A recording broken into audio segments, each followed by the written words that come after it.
Conditions today with a high near 44, tonight cloudy with a low around 37, and Wednesday partly sunny with a high around 49. Discover perfection at Maverick's Real Roast Beef in Roseville. From Philly steak to crispy chicken, every bite is exceptional. Add freshly fried fries or rings for a winning combo. Visit mavericksbeef.com or find them off Lexington and Roseville. Unforgettable sandwiches. Maverick's Real Roast Beef. Portions of the following program may be pre-recorded.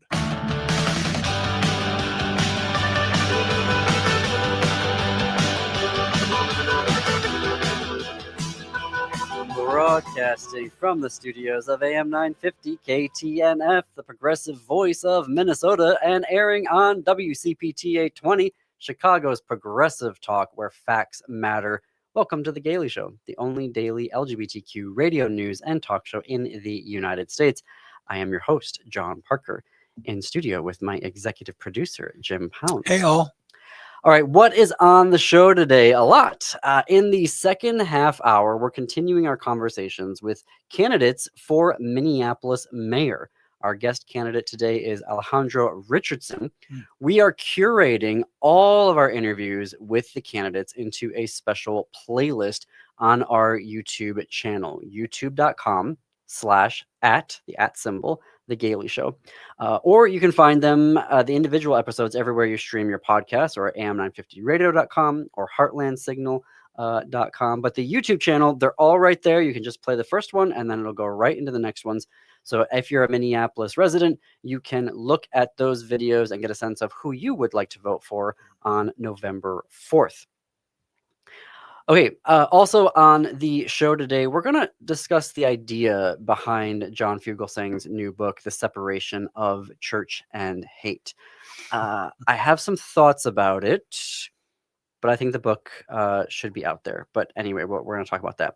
There's some interesting new polling happening, both nationally and within a certain Speaker Emeritus district in San Francisco. But up first, the Associated Press has an absolutely terrifying story about healthcare in the United States. And it is a really in-depth story. And I was reading it this morning and I was like, oh, wow. And then I thought, you know what? No, I want to talk about this on the show today and really begin to break it down here. The headline is Anti-Science Bills Hit State Houses, Stripping Away Public Health Protections Built Over a Century. Now, I am very concerned, just as a former LGBTQ health equity advocate and someone who worked across the state of Minnesota on improving health outcomes for the LGBTQ community. When I see these coordinated attacks against healthcare writ large, I know, having done that work, that this will also disproportionately affect the queer community and communities of color and immigrant communities and people who live in outstate Minnesota or in rural areas across the country. Like, this is going to hit not uniformly. No. It is going to impact communities at varying degrees, and it's going to hurt not just red states, but blue states as well, based off of the decision that they are making. So they start with saying that they have found 420 anti-science bills attacking public health protections, from vaccines, milk safety, even down to fluoride in water, across state legislatures in the United States. This is just over the past year. And this is being led by a variety of organizations, but at the federal level, we see the Secretary, quote unquote, of Health and Human Services, Robert F. Kennedy Jr., also leading this effort. And it is, you have the Trump administration, according to this reporting from the Associated Press, are directly directing advocates to push anti-science legislation in their various states. And part of the reason why this is so problematic is that a lot of healthcare policy in the US actually happens at the state level. Like, accreditation for providers happens at the state level. A lot of funding happens at the state level. Yes, there is a lot that comes from the feds, and you can see how the Trump administration is weaponizing healthcare funding at the federal level. But a lot of decisions happen within the states, within the counties, within cities. And so they are making a coordinated push there through this so-called Make America Healthy Again. And it I want to start, they have a story here that I think really gets to what's happening or the impact of what this is going to be. So they're telling the story of Ashley and Eric Dahlberg of Lowell, Indiana, and their son, Liam. Liam was vaccinated against a Haemophilus influenza type B, or HIB. He was vaccinated against this. He passed away because his doctor said that he caught the virus anyway from someone who was unvaccinated.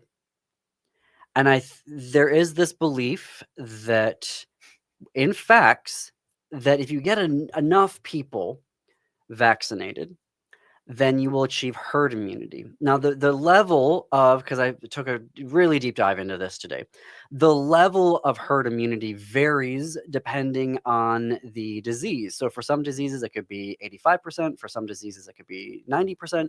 For other ones, it could be high as 95 or 98%, where you need that many people vaccinated to achieve herd immunity. Herd immunity meaning that the virus doesn't have anywhere to go, and so it basically just dies out, right? This is how we were able in 2000 to say we've eradicated measles in the United States because our percentage of vaccinated kids was so high, the disease had nowhere to go, and we had no cases of it, which is how we were able to declare that measles was gone. The problem is that if you start to bring down herd immunity, you can get about 2% of people who are already vaccinated, because vaccines are not 100% safe. They're not always 100% effective for every single person.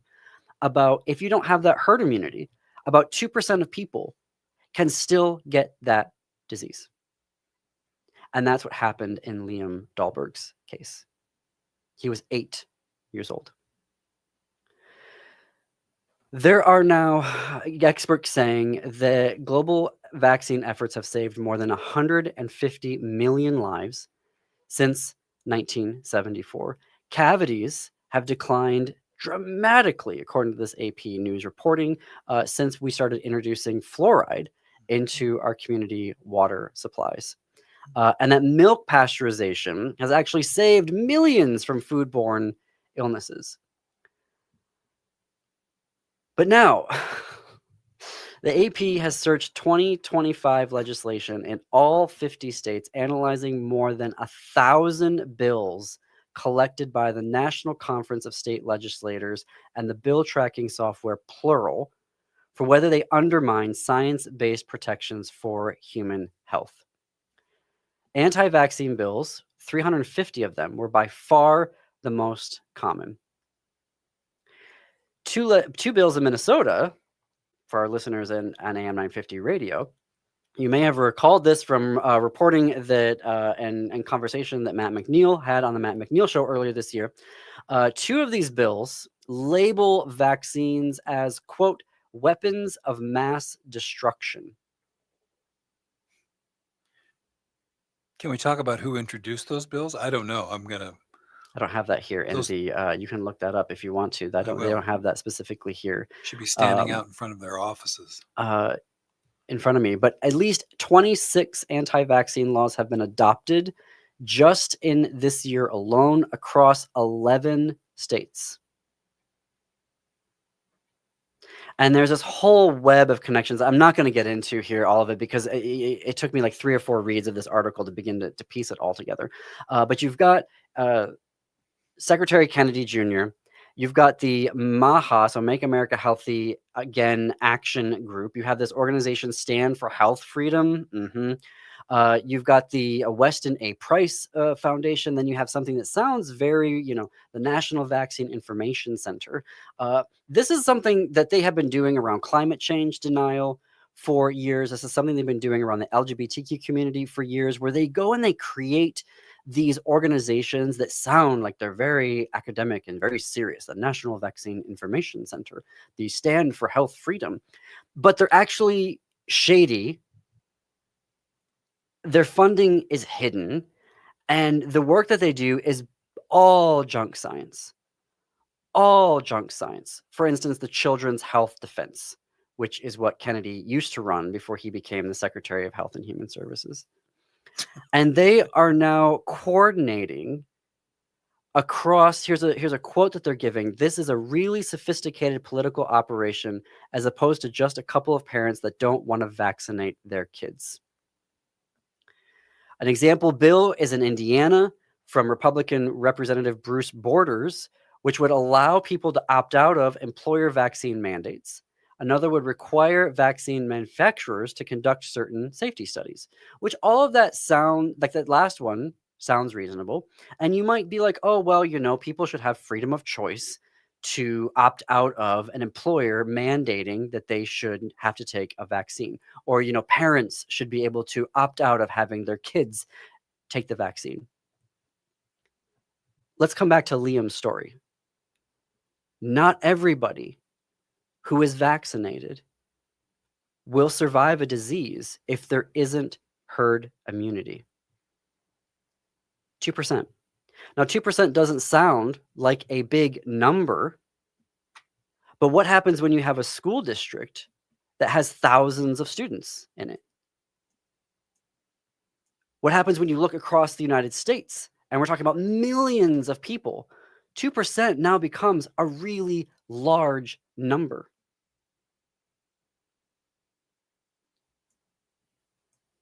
It is just absolutely terrifying that not only are they going after funding for healthcare, so in the big ugly bill earlier this year, they're taking away SNAP benefits, they're taking away Medicaid, they're taking away right now because of the shutdown, they're trying to get rid of subsidies for healthcare premiums. They're trying to take away our mechanisms for affording and accessing financially healthcare. And pretty soon that's going to result in hospitals closing. So literally having a location to find healthcare is going to be a problem. But they're now also trying to completely dismantle public health standards, starting with vaccines, that are going to result in hundreds of thousands of people dying in this country. At what point can we say, I'm sorry, can I say something, or do you I want me to actually wait? have to fit in a break here. Oh, all right. So we're going to take a break, and we are going to continue this conversation when we come back.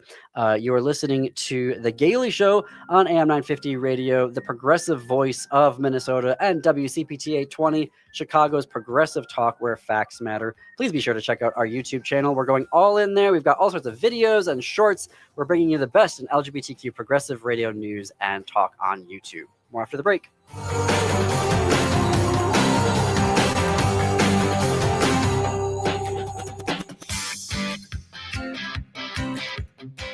He's greedy.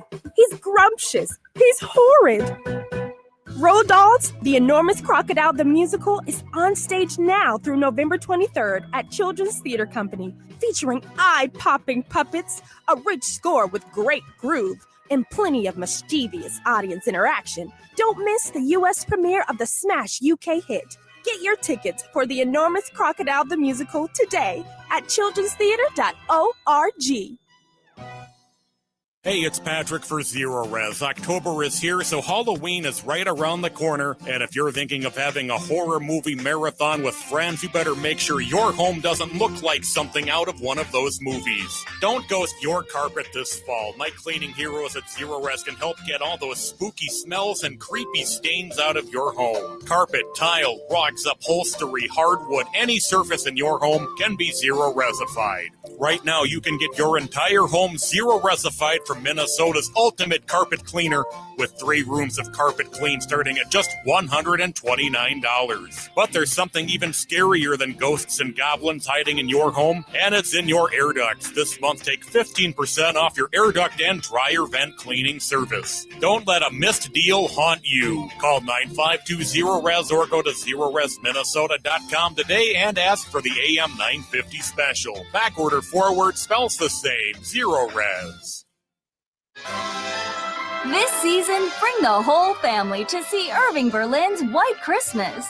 This smash hit musical based on the classic film returns by popular demand to delight you at Chanhassen dinner theaters. With loads of laughter and a stunning showcase of Irving Berlin songs, White Christmas is a celebration of the romance, friendship, and magic of the holidays. Make your plans today to see White Christmas. Visit chanhassendt.com. Discover Matrilineal Memory by hobby artist Michaela Schaefer, now in view at All My Relations Arts in Minneapolis. This evocative exhibition features paintings, poetry, and installations that explore memory and cultural preservation. Don't miss the Artist Talk with Michaela Schaefer on Saturday, November 15th from 2 to 3:30 p.m. at the gallery. Matrilineal Memory is open through December 13th. Experience art that transforms memory into connections and healing. Details at allmyrelationsarts.org. There really is no place like home. Hi, I'm Mary T. of Mary T. Home Health. When you're faced with an illness or an injury, being able to stay at home and receive care is important. Our home health offers a wide range of services, including skilled nursing, physical, occupational, and speech therapies, aides, homemakers, in-home respite care, and 24/7 live-in care. We'll work closely with your primary care provider to come up with an individualized plan for you. Learn more today at marytinc.com.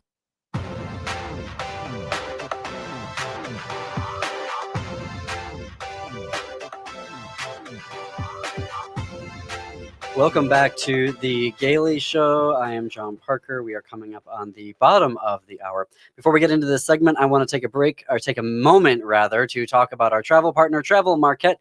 And the reason why is that for the past 10 years, I have been traveling to Marquette every year, and it's become a very special place for me because I don't have to worry about traveling while queer there, and because it's a university town and a super blue city and a reliably blue county with a very active Pride organization. I was just there this past weekend. It's not Pride Month, but I still saw Pride flags throughout the city. I was even at a gas station where I saw, on those little TV screens when you're pumping your gas, that there was a video. They have those stories. There was a video about a gay couple adopting 5 kids and how great that was. I don't want to say that Marquette is the greatest place in the world for queer people, but it really is a lovely place that is very inclusive, and I have enjoyed going there for the past 10 years.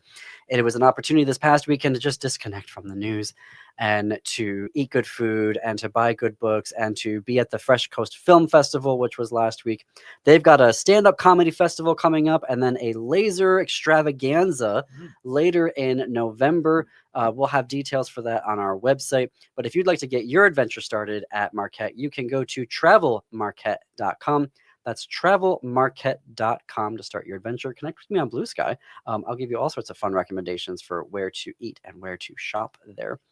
And I'll have reporting about the Fresh Coast Film Festival tomorrow on the show. All right, we were talking before the break about this AP News report and how they are coming after our healthcare in hundreds of pieces of legislation across the country in state legislators. And picking that story up again, AP found that more than 70 bills would roll back access to fluoride in the water supply. Florida has already banned it. Utah is now already banned it as well. And we know what is going to happen here.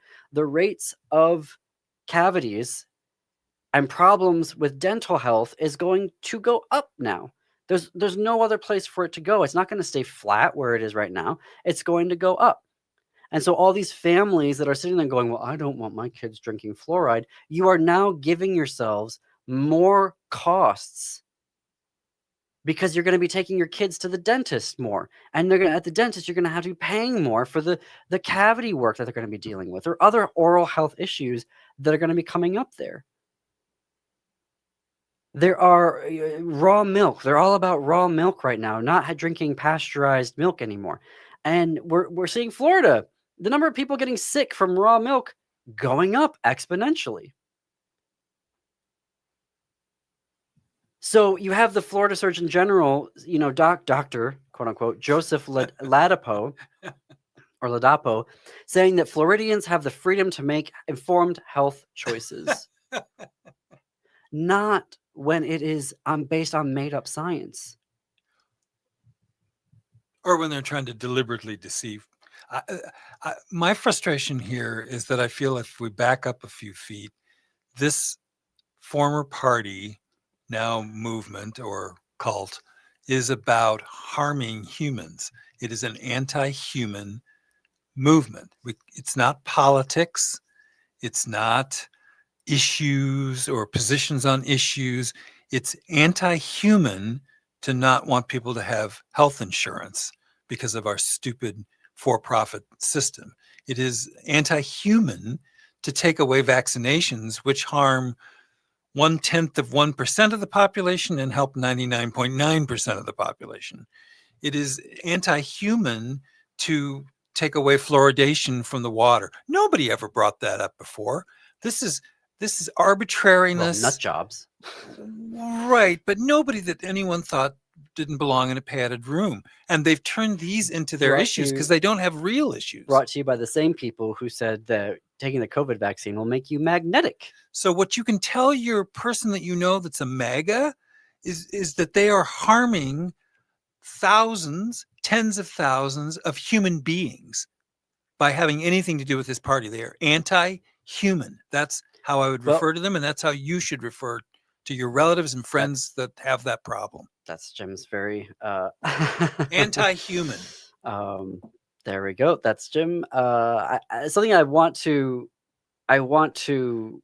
also lay out here is this idea of personal freedom, parents' rights, and individual freedom. Ugh. We've been talking about that here at the Gailey Show, but also just as a queer person living in America, this idea has been very well honed in attacking the LGBTQ community. When it comes to book bans, when it comes to LGBTQ curriculum, of having LGBTQ favorable support positions in elementary schools, in junior highs, in high schools, on college campuses. This is the idea. The parents' rights movement, the individual freedom movement, has been weaponized to sort of create this weird, vague philosophy to then go in and attack the community. Well, now they have very clearly established this as a quasi-legal framework because you have folks like the Supreme Court that are all on board on this. And they have created it, and now they are bringing it to you. They are bringing it to you, America, to getting rid of healthcare protections, not just access to healthcare financially, not just access to healthcare, meaning that there's a hospital and a clinic within a 50-mile radius of where you live, but they're coming after your literal health protections, where you can now, because we are getting rid of herd immunity, there is a percentage of us that will still contract measles because we don't have herd immunity anymore, and because vaccines are not 100% safe. You need the vaccination, and then you need the herd immunity to make sure that we're not getting these diseases like measles. You're saying vaccines are safe. Do you mean effective? Do you mean safe and effective? Oh, okay. Well, they're largely safe, but not entirely They are safe. Vaccines are safe. Right. Thank you. That's what I wanted. Vaccines are safe. Thank you. I wanted to clarify that. All right. It is a terrifying study, and it's good journalism. It is excellent journalism. And so it is on the AP News website. The headline is Anti-Science Bills Hit State Houses, Stripping Away Public Health Protections Built Over a Century. All right. Interesting polling that I've got about a minute left here. And there's some polling. Again, I want to be mindful. Polling was all for, Kamala Harris last year. And then, look what happened. But right now, according to a Gallup Party identification poll, Democrats are ahead of Republicans by 7 points when asking voters to say which party they consider themselves part of. And right now, Democrats are leading that by 7 points. Interestingly, because the Democratic Party is, facing this supposedly polling of nobody likes the Democratic Party, and yet Democrats are overperforming and winning special elections all this year, flipping very deep MAGA red seats in state legislatures. So, interesting little tidbit of polling information. We are going to take a break here. When we come back, we're going to have Minneapolis mayoral candidate Alejandro Richardson. Stay tuned. You're listening to The Gailey Show on AM 950 KTNF and WCPT 820.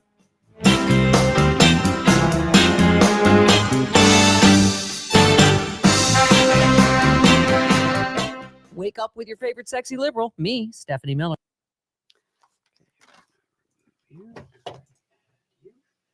Alejandro, hello. We are on a hot mic right now, just so you know. We're still streaming on YouTube, even though on the radio we're on a commercial break. I'm John. It is great to meet you. Hi, John. How's it going? Good. I really appreciate your taking the time. Do you see on the right-hand side of your screen a little icon that says private chat? Oh, He left. That's not good.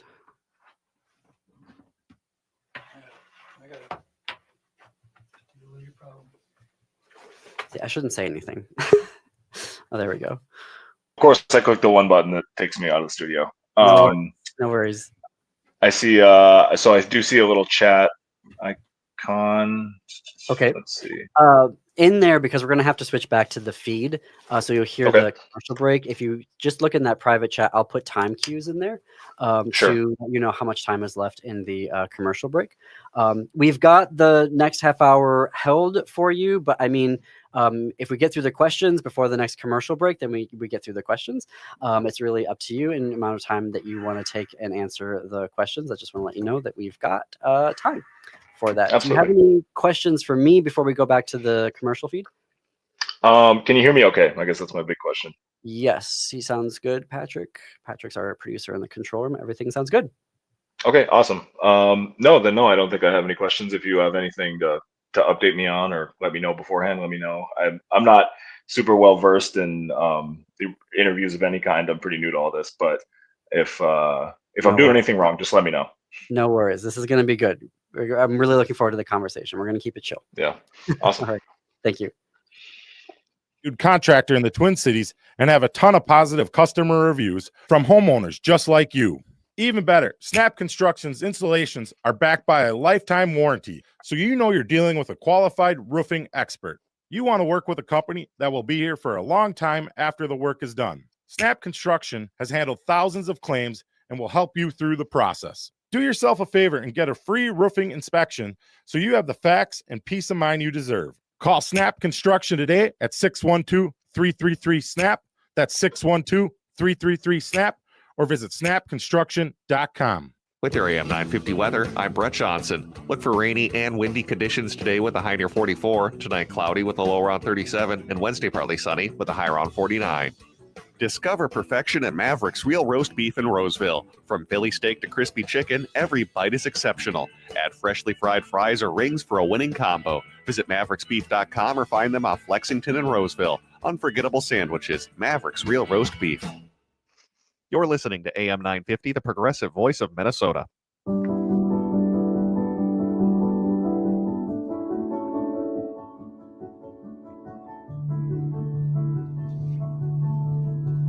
Coming to you from the studios of AM 950 KTNF, the progressive voice of Minnesota, and airing on WCPT 820, Chicago's Progressive Talk. Welcome back to the Gailey Show. I am John Parker. It is 33 minutes after the hour. A couple weeks ago, we broadcasted live from the Home Hope Health Minneapolis mayoral candidate and voter education forum, and then AM 950 radio aired that full forum live. You can find that on our YouTube channel. But we here at the Gailey Show wanted to continue that coverage, so we are inviting candidates for Minneapolis mayor to join us for a conversation specific to the LGBTQ community.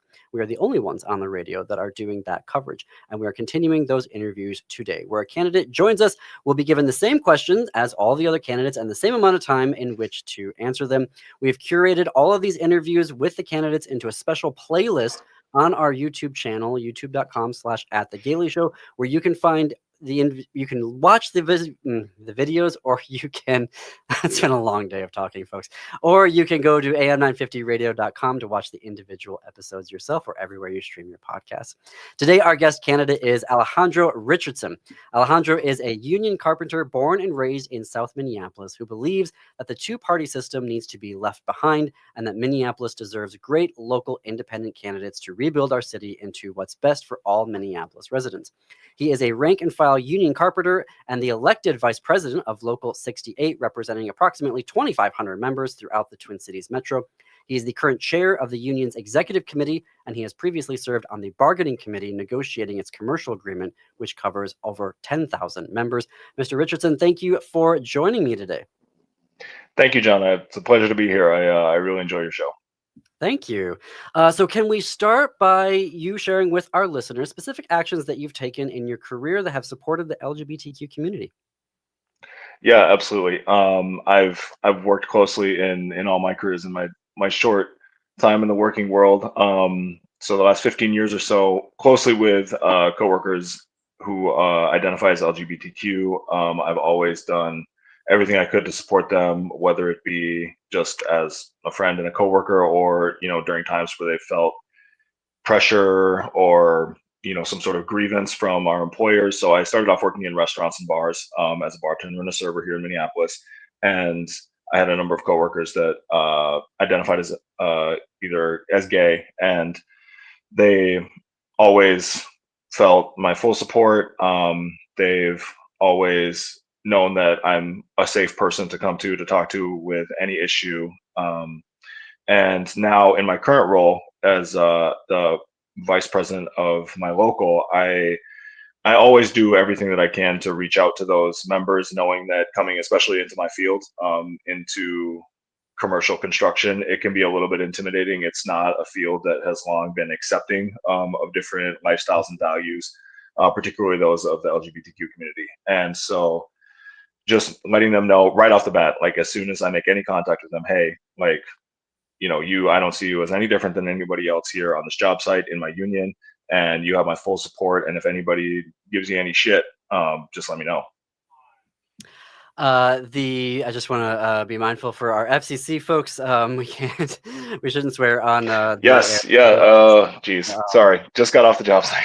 No, you're good. You're good. I just want to be mindful of that. We don't absolutely looking at us right now, particularly this. No, week. we don't. No, we don't. My next question to you: in 2024, according to exit polls, 86% of LGBTQ voters cast their ballots for the Harris-Walz ticket.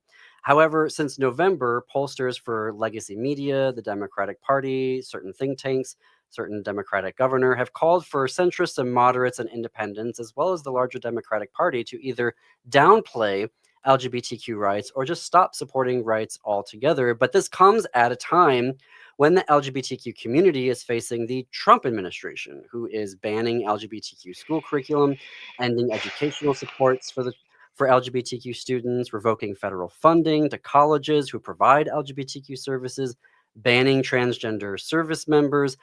As mayor, how would you reconcile this fight between those who want political leaders of all kinds to downplay or walk away from the LGBTQ community when the community needs the most support vis-a-vis the Trump administration? Yeah, great question, John. So this is something that I see as one of the, as you said in my introduction, one of the major failures of our two-party system, of our major parties, both the Democrats and Republicans, that they are so beholden to these larger forces that we know kind of only serve a certain number of interests, and they're going to go with the kind of the popular flow, or whatever's going to, for lack of a better way to say it, sell the most votes. And so as we've seen kind of this resurgence of conservativeness in general, it's hit the Democratic Party and the progressive side of our political spectrum as well. And so as mayor, what I would do to reconcile that is make very clear that I don't align with any of the greater party values, or any of the information that's being kind of forced upon us about what we should or what we shouldn't do, because that's what's going to get us the votes, whatever. I would take a very clear and strong stance that know, Minneapolis is a safe home for LGBTQ members, for people seeking sanctuary, whether they be trans, whether they be an LGBTQ identifying member, or someone who's just looking for support and maybe questioning, whatever it is that they are. And so just with all, starting from the top down, I believe that the mayor is the spearhead of that fight, that they need to just set a clear example, not just optically, but both in their policy, that we're going to continue to advance this fight and protect the rights of those individuals. We're talking with Alejandro Richardson, who is a candidate for Minneapolis mayor. Early voting is currently underway. You can find your ballot and polling location at vote.minneapolismn.gov. There you can also find information on how to register to vote. Election day is November 4th. Mr. Richardson, our news partner, Windy City Times in Chicago, has discovered that in Chicago, no major hospital provides gender-affirming care anymore to trans youth because their federal funding was threatened by the Trump administration. In Michigan, their attorney general put hospital systems on notice, saying that the availability of federal funds from the Trump administration should not and does not determine whether or not those healthcare systems should comply with state laws. In Pennsylvania, a complaint has been filed by trans patients with the state's Human Rights Commission against a hospital system when they stopped providing trans healthcare services after threats from the Trump administration. As mayor, how would you support healthcare systems in Minneapolis to continue providing gender-affirming healthcare and hold them accountable if they stop?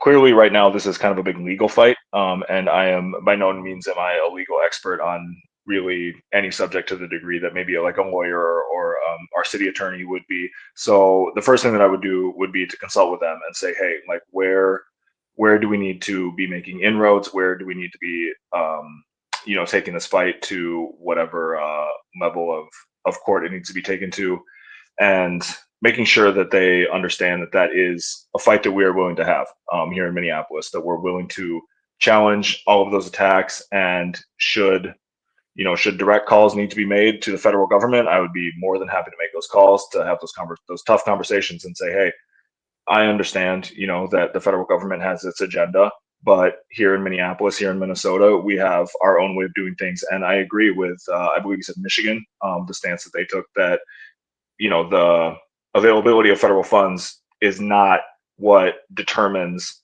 the access to healthcare and the following through on state law surrounding those things. So making sure that our laws are duly enforced and upheld within the courts.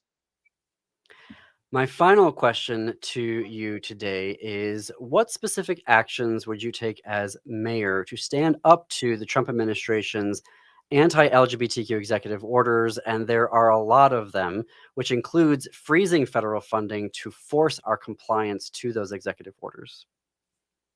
I think that conversations need to be had. This is one of the major reasons why I'm running, that I believe that our progressive left wing, as good as they are at certain things, they are not always the best at reaching across the aisle, and they're not always the best at playing ball with some of these conservative wings, particularly in our federal government. And so having conversations with them, saying, it's hard to say what specific actions one city mayor can take against the federal government, because they do frankly have a lot of power. So I would be more interested in a diplomatic solution, saying, hey, is there a way that we can back off of this a little bit? I will meet you at the table and I will hear you out. But at the end of the day, this is an overreach of federal government, and there needs to be a way for us to make some kind of compromise that allows states to retain their independence on these issues, because that is something that I believe that we're completely entitled to from the state to the city level, apart from the federal government. So again, it's hard to say that there are necessarily policies that I could put in place on day one that would protect us from these actions, but I will have every conversation needed with every expert on the subject within the city government, and then take that to the federal government and say, hey, I understand that you haven't liked the way the Democrats have been pushing back on this. I am not a Democrat. I am an independent. I was a registered Democrat for a long time, full transparency, but through seeing kind of the ineffectiveness of that party, it led me to identify more as an independent and say, you know what, we need to be bringing both of these sides close together rather than continuing to draw these divides. Thank you for that. Those are all of my questions, but we still have some time before the commercial break. So would you like to tell our listeners why you're running for mayor of Minneapolis? Yeah, I'd be happy to. So I've covered it a little bit so far in our interview, but the real, what it really comes down to is when I looked at our list of candidates, and now having gone through this process and been a candidate and gotten to know a lot of the other candidates, I have a lot of respect for them all. And when I first looked at my own choices as a Minneapolis voter, I'm a 30-year resident of Minneapolis. My entire life I've lived here, and it's the only place that I ever intend to call home. And seeing the list of candidates that we had and understanding what our prospects were in terms of, the potential victors in the race, I didn't see anyone that really inspired the idea of change in me. And I have always been someone who's been very adamant that if you can identify a problem and you have the capacity to do something about it, then you should do so. And I have never ran for public office before, but I have been a leader in my community and in everything that I've ever done my entire life, and I always will be. And so this message that, it's really working class residents of Minneapolis that deserve to hold seats in power, and that we know not only deserve to be represented by our elected officials, but we deserve to be among them making decisions at that table. I think that's really what's going to bring us back, because we understand, we're facing a number of challenges in Minneapolis, similar challenges to many other major cities across the US. And the idea that, to be frank with you, the idea that either a current sitting mayor that we have, or, an app developer, a lawyer, a DC staffer, or, a seated politician, these are all cards that we've seen played before. And it's never worked. It never has. And I don't believe that in the near or medium term future that it ever will. I think that it's up to working people who have the capacity to do more, to step into these roles of leadership. It is going to be us that bring forth the decisions in policymaking that benefit everyone. Because we are all selfish people. We're all human beings are going to do what's in their own best interest at the end of the day. But having somebody at the table whose best interests really align with the majority of the city, with the majority of the constituents, I think that's incredibly important. And so, it's a message that is at this point still kind of a long shot, and it needs to be carried forward. And so, Minneapolis, it's inevitable. Maybe you're not ready for me right now, but we'll see you in 4 years if not. We're talking with Alejandro Richardson, who is a candidate for Minneapolis mayor. Early voting is underway. You can find your ballot and polling location at vote.minneapolismn.gov. There you can also find information on how to register to vote. Mr. Richardson, thank you for joining me again today. Yeah, absolutely, John. It was a pleasure. Keep fighting the good fight, doing the good work that you do. I really appreciate it. Thank you. Folks, you can find more information about Alejandro's candidacy. You can visit alejandroformayor.com. We're going to take a quick break here, but there are still lots to come on the Gailey Show on AM 950 Radio, the progressive voice of Minnesota, and WCPT 820, Chicago's progressive talk where facts matter.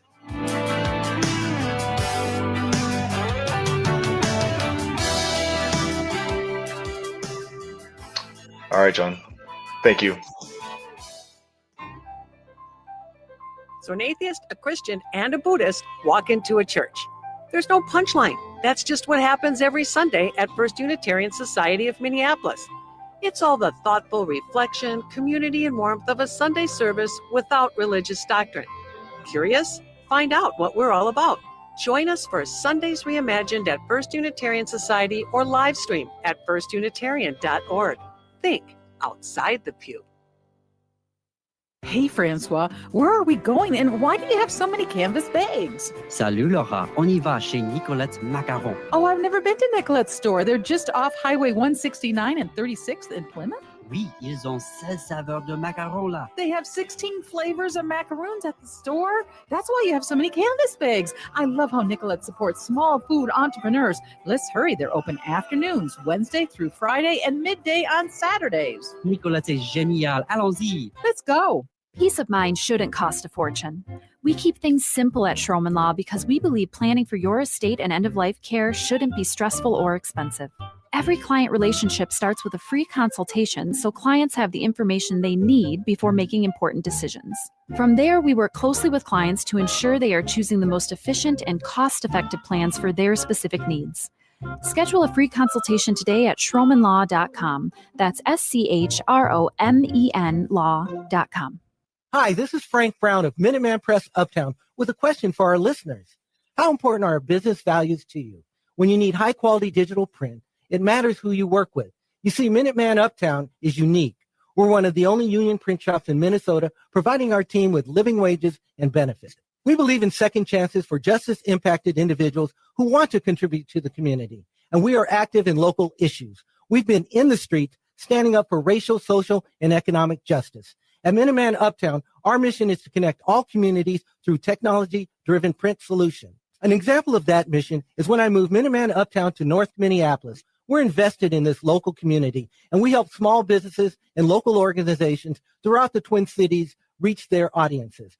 Reach out to Minuteman Uptown and partner with a printer that shares your values. Call us today at 612-870-0777 or visit us at mpuptown.com. That's mpuptown.com. Oh, you know what that music means.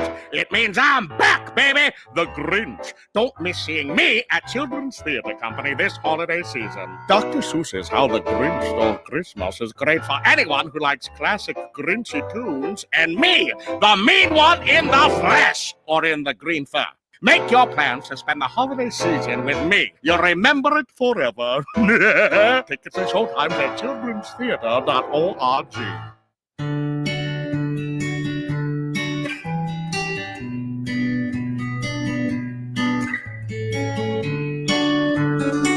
Welcome back to the Gailey Show. I'm John Parker. We are coming up on the top of the hour. I want to thank so far the Minneapolis candidates who have joined us here on the Gailey Show. And I want to remind folks that you can watch all of the interviews with the candidates that are joining us here at our YouTube channel, youtube.com/@thegailey-show. We have a specialized playlist with all of the candidates. You can just go on there and you can listen specifically just to their interviews, not the entire episodes that they appeared on those dates. And we have another, we'll pick up the interviews again next week with Minnesota State Senator Omar Fateh, who will sit down with me and have a conversation about the LGBTQ community. There is an election story coming out of San Francisco that I wanted to flag for folks. This is from reporting with LGBTQ Nation. 55-year-old outlaw, not an outlaw, LGBTQ community member, 55-year-old Scott Weiner is running to replace 85-year-old Democratic icon Nancy Pelosi. So what's interesting about this is that so far, State Senator Weiner has said that he's going to wait until former Speaker of the House Pelosi decides that she's going to step down.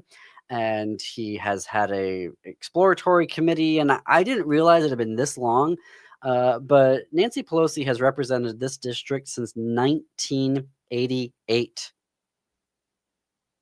I mean, what is happening here?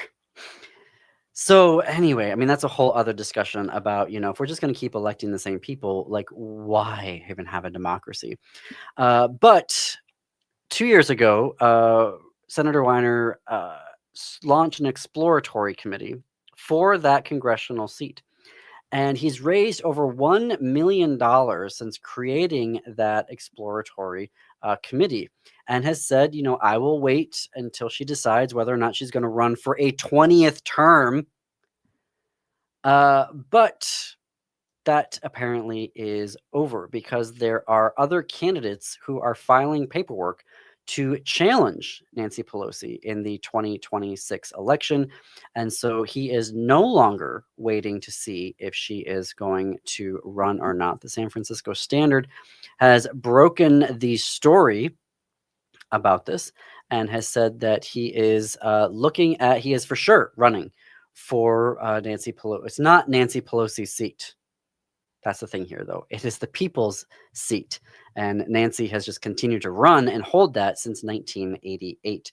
And it is time, according to polling in San Francisco, for a generational change, with 51% of respondents in a recent poll saying that they would like an alternative to Pelosi. Senator Weiner has the highest favorability of all of the named candidates or known candidates or folks we know are planning to run. Has a 61% favorability rating among all of the potential challengers there. And the out gay lawmaker, according to LGBTQ Nation, has made quite the reputation for himself in San Francisco. He is the first as a supervisor in former San Francisco City Supervisor Harvey Milk's seat. So Harvey Milk was the first openly gay person elected to office, openly elected to office in the United States. And Senator Weiner has been occupying that seat, or had that seat for a number of years, and then went on to successfully run for state senator, where he has been a very, I think it's a great word that LGBTQ Nation has used here, tenacious legislator. If you look at what he has been doing in the California legislature, he's been going not after LGBTQ rights, but he has also been very supportive of affordable housing on public transportation. Just last week, Governor Newsom signed his law expanding, Senator Weiner's law, expanding the State of Refuge Act, which is granting protections to transgender people in California. So far, we know that he will be facing off against at least one super rich, Saikat Chakrabarti, who is a progressive tech centimillionaire. I don't know what a centimillionaire is. Who was a campaign manager and chief of staff to U.S. Representative Alexandria Ocasio-Cortez. Interestingly, this will be a fight for sure in the left, given the district, because Weiner is left of center to be sure, but Chakrabarti is definitely a democratic socialist, championed values from being, working for Alexandria Ocasio-Cortez. So that is going to be a very interesting race. And I imagine the pressure is going to be on now to see if former House Speaker Pelosi will run again in 2026 or will gracefully retire. She can retire. She's 85 years old. I don't understand why all of these folks think they need to be in their 90s. Particularly having seen what happened to Dianne Feinstein, Senator Feinstein from California, who basically died in office. I mean, was she actually doing the job in those last months or, years? Why was she still in office? Why couldn't she resign? Why were people not primarying her? We've got Senator Grassley in Iowa, who's in his 90s. In his 90s. Like, it's time for a generational change. Absolutely time for a generational change. And so I hope that Speaker Pelosi gracefully resigns so that we can celebrate her career and everything that she's accomplished as the first woman to be Speaker of the House in the United States, and multiple times in 2006, and then again under the Barack Obama administration and President Obama administration. And so, shepherded through big pieces of legislation through Congress, both under President Obama and under President Biden. And so that should be celebrated. We shouldn't be sitting here going, why is she staying in office for so long? And the same goes for you, frankly, Senator Schumer and Senator Grassley and a whole bunch of other people. That, though, is a story for another day. I want to thank you all for listening today. Join us up next, on WCPT 820 is Choose Views with Richard Chu. On AM 950 Radio, it's the Matt McNeil Show. Stay tuned after that for Native Roots Radio. And then at 10 p.m. Central, step into the unknown with Greg Bakken on Ghost Box Radio. And until this time tomorrow, keep it queer, America.